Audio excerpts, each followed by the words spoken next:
आणि एक महत्त्वाची बातमी धाराशिवमधून तुळजापूर ड्रग्ज प्रकरणात मोठी माहिती समोर आली आहे। आरोपी महिलेच्या बँक खात्यातनं 5 कोटींचे व्यवहार झालेले आहेत। दरम्यान ड्रग्जसाठी आर्थिक व्यवहार झालेत का, कोणाच्या माध्यमातून व्यवहार झाले याचा तपास आता पोलीस करणार आहेत। ड्रग्ज प्रकरणी आरोपी महिला संगीता गोळे हिचं बँक खातं पोलिसांनी सील केलंय।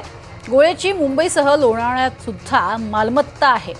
तुळजापूर ड्रग्ज प्रकरणात आतापर्यंत 16 आरोपी समोर आलेले आहेत। त्यातील फरार आरोपींचा शोध सुरू आहे। तुळजापुरातील काही स्थानिक नेत्यांचाही ड्रग्ज प्रकरणामध्ये समावेश असल्याची माहिती मिळते। तब्बल 5 कोटींचा व्यवहार या बँक खात्यातनं झालेला आहे आणि त्यामुळेच आता पोलिसांकरवी शोध सुरू आहे।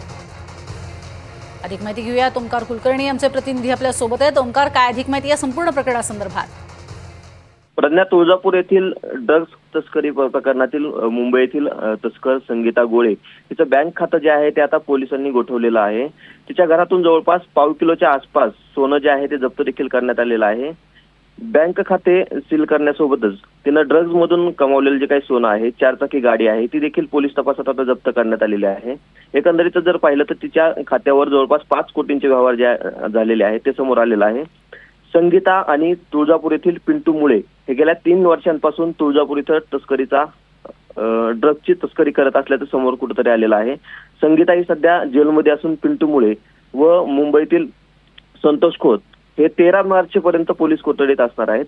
मुंबई तुळजापूर सोबतच ड्रग तस्करीचं हे जे काही सिंडिकेट आहे ते राज्यभर पसरलेलं असून ते जे काही आहे ते त्याचे धागेदोरे शोधण्याचं काम जे आहे ते कुठेतरी आता पोलीस करताना एकंदरीत पाहायला मिळत आहेत। संगीताच्या मागील 14 दिवसाच्या पोलीस कोठडीमध्ये पोलिसांना अनेक महत्त्वाचे धागेदोरे जे आहेत ते कुठेतरी मिळालेले आहेत। त्यामध्ये संगीता हिचे मुंबई, लोणावळा येथेही मोठं नेटवर्क असल्याचं कुठेतरी समोर आलेलं आहे। यातूनच आता पोलीस जे आहे ते या सर्व प्रकरणाचा चहूबाजूने तपास कुठेतरी करताना पाहायला मिळत आहेत।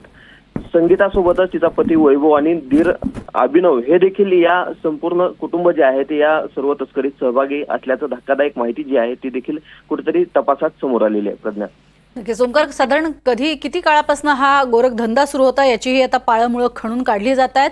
तुर्तास धन्यवाद या संपूर्ण माहितीसाठी ओंकार।